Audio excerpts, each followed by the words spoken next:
बाबा जी के श्री चरणों में मेरा प्रणाम, श्री माँ के चरणों में मेरा प्रणाम, आप सबको मेरा प्रणाम। मुझे बहुत ही इम्पोर्टेंट और इंटरेस्टिंग क्वेश्चंस पूछे हैं या क्वेरीज भी हैं, कुछ लोगों ने पहले भी पूछा है, क्या बाबा जी की लीला सुनने से कुछ लाभ होता है? तो यस, कुछ नहीं पर बहुत लाभ होता है। मैं कोई अथॉरिटी नहीं हूँ या मुझे कहीं से कोई ठप्पा नहीं मिला है इस पर बोलने का, कहीं से या किसी इंस्टीट्यूशन से, परंतु अनुभव साझा कर रहा हूँ। ये विचार मेरे अंदर भी था जब मैंने पहली बार बाबा जी के बारे में सुना था। मैंने पहली बार बाबा जी के बारे में आते जाते सुना कि मैं ऋषिकेश जाता हूँ तो वहाँ पे ना हनुमान जी का एक मंदिर है, तो वहाँ पे लिखा हुआ है श्री श्री 108 नींव करोली बाबा जी मंदिर के बाहर लिखा। बस वही उतना ही ध्यान गया, आया गया, पर मैंने कभी गौर नहीं किया।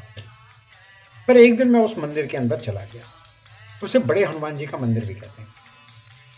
मैंने वहाँ पे हनुमान जी के दर्शन किए और बाबा जी की कुटिया है तो वहाँ पे देखा मैंने बाबा जी नीम करोली जी की प्रतिमा देखी। ये तो प्रतिमा बिल्कुल जीवंत लगती है। मुझे ऐसा लगा कि जैसे बाबा जी खुद विराजमान है।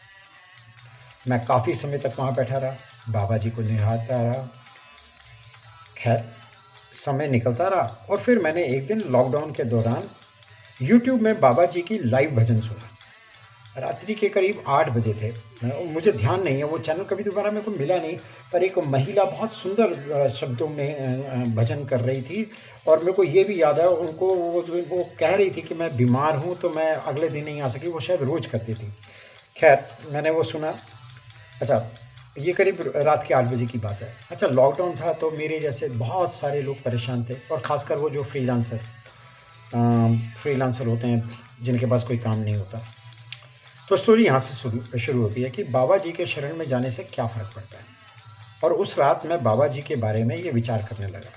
फिर आने वाले टाइम में मैंने बाबा जी के बारे में नेट से देखा तो बाबा जी की कुछ लीलाएं देखी, उनकी महानता की, उनकी प्रसिद्धियों के बारे में सुना। फिर मैंने यूट्यूब में देखा उनकी लीलाओं की तरफ, तो मेरा रुझान हुआ। पहले तो मैं उन लोगों का धन्यवाद दूंगा जिन्होंने बाबा जी की लीलाओं का प्रसंग अपने यूट्यूब चैनल में किया।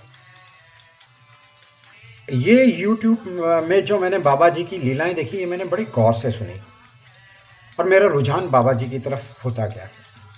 तो सबसे पहला क्या फ़र्क पड़ा, कुछ समय के दौरान मैंने देखा कि जैसे जैसे मैं बाबा जी की लीलाएं सुनता रहा और मैंने देखा मेरे अंदर ना वो जो बेचैनी थी, घबराहट होती थी, है ना, ब्लड प्रेशर हाई रहता था, वो थोड़ी कम होती गई। अच्छा, ये सारी बीमारियां, इनको तो मैं बीमारी की संज्ञा दूंगा। ये बिल्कुल ऐसा था जैसे तराजू देखा होगा ना, तराजू के पलड़ा एक बिल्कुल भारी होता, तो ये सारी बीमारियां मेरे उस पलड़े में थी जो बहुत भारी थी। परंतु जैसे जैसे मैंने बाबा जी की शरण में गया, श्रद्धा भाव बढ़ता गया, दूसरा पलड़ा ना हल्का होता गया और मैं आज तकरीबन उन बीमारियों से मुक्त हूँ। ब्लड प्रेशर, डिप्रेशन, चिड़चिड़ापन, है ना, मैं तो, ये तो बीमारियाँ ही होती हैं। पहले मैं ना इनको ना, इन सारी चीज़ों को ना किस्मत का साथ मानता था, ये पैकेज है भाई, किस्मत के साथ पैकेज है, परंतु ये नहीं था। और मैं कन्फेस करता हूँ, मुझे ये मंदिर बाबा जी पर विश्वास नहीं था, पर आज श्री नीम करोली बाबा जी के प्रति श्रद्धा का भाव इतना है, बढ़ता ही जा रहा है और ये अंतिम सांसों तक रहेगा, उसके बाद भी रहेगा। तो पहला फ़र्क मुझे ये पड़ा कि कोई भी डॉक्टर जो मुझे इन बीमारियों से ठीक नहीं कर सकता था, मैं ठीक हो गया। मैं महसूस करता हूँ कि मैं कितना हल्का सा हो गया मात्र लीलाएं सुनने से। तो बाबा जी की लीलाएं सुनने मात्र से ही मेरे कष्ट मिटने लगे, है ना। आज मैं जैसा महसूस करता हूँ उसके लिए शब्द बहुत हल्के हैं। और अब जब बीमारी दूर होती है ना, तो काम और पैसा खुद आ जाता है। बाबा जी आपको निरोगी कर देते हैं, इससे बड़ा परिवर्तन और क्या चाहिए। अब अगर आप लोग बाबा जी से महंगी कार, मकान मांगोगे तो मुझे नहीं पता वो कितना अच्छा या ठीक है, पर अगर निरोगी रहोगे तो सब हासिल कर लोगे, ये तो मेरा विश्वास है। और बाबा जी का आशीर्वाद बने रहे, कठिनाइयाँ दूर होती जाती हैं, जब आपके कानों में श्री नीम करोली जी का नाम पहली बार पड़ेगा और आप ध्यान देना शुरू करेंगे, तो आपकी लाइफ में चेंजेस शुरू होंगे, जैसे हज़ारों लोगों की ज़िंदगी में हुआ। अच्छा, दूसरा पड़ाव भी बहुत इंटरेस्टिंग है। मैं एक बार दोस्तों के साथ बैठा हुआ था, तो मेरा एक मित्र ने अपनी पारिवारिक परेशानी बताई और मेरे मुँह से झट से निकला, श्री नीम करोली बाबा जी के शरण में जाओ, सब ठीक हो जाएगा। अच्छा, मैं तो कई मित्रों को अपने साथ कैंची धाम भी ले गया हूँ। अच्छा, और ये सब करने से मुझे बहुत आनंद मिलने लगा। तो एक दिन दिसंबर 2022 में मैंने सोचा क्यों ना बाबा जी की लीलाएं पढ़कर सुनाऊं, क्या पता बहुत लोग पहली बार सुनेंगे जैसे मैंने सुनी थी, और वो भी बाबा जी की शरण में जाकर बाबा जी के आशीर्वाद से रोमांचित होंगे। बस, फिर मैंने बाबा जी के चैनल यूट्यूब में शुरू किया।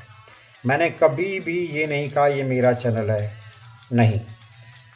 हाँ, मैंने ये ज़रूर कहा कि ये बाबा जी का चैनल है, इसे सब्सक्राइब करें, क्योंकि मेरी तो बाबा जी के आगे कोई औकात ही नहीं है ना, तो आई एम तो मतलब नथिंग। तो ये बाबा जी का चैनल है, और मैं पूर्ण विश्वास से कहता हूँ बाबा जी की लीलाएं मात्र सुनने से ही आपके कष्ट खत्म, माइल्ड होने शुरू हो जाएंगे। I have full faith on this. बाबा जी का स्मरण करें, चलते फिरते ट्रैवलिंग करते समय, कोई भी कहीं पे भी समय हो तो कैंची धाम जाएं, वृंदावन जाएं, लखनऊ जाएं। अच्छा, आने वाले वीडियोस में मैं उन मंदिर और आश्रम के बारे में भी बताऊंगा जो बाबा जी ने महासमाधि से पहले स्थापित किए थे। आप सबसे निवेदन है बाबा जी की महिमा फैलाएं, इससे आप बहुत आनंदित होंगे, और जब हम आनंदित होते हैं ना, तब हमारे इर्द गिर्द खुशहाली होती है, और खुशहाली बाबा जी की आशीर्वाद और कृपा से आती है। हनुमान चालीसा पढ़िए, सुंदरकांड पढ़िए या सुनिए। आप सबको मेरा प्रणाम। बाबा जी के श्री चरणों में मेरा प्रणाम, श्री माँ के चरणों में मेरा प्रणाम।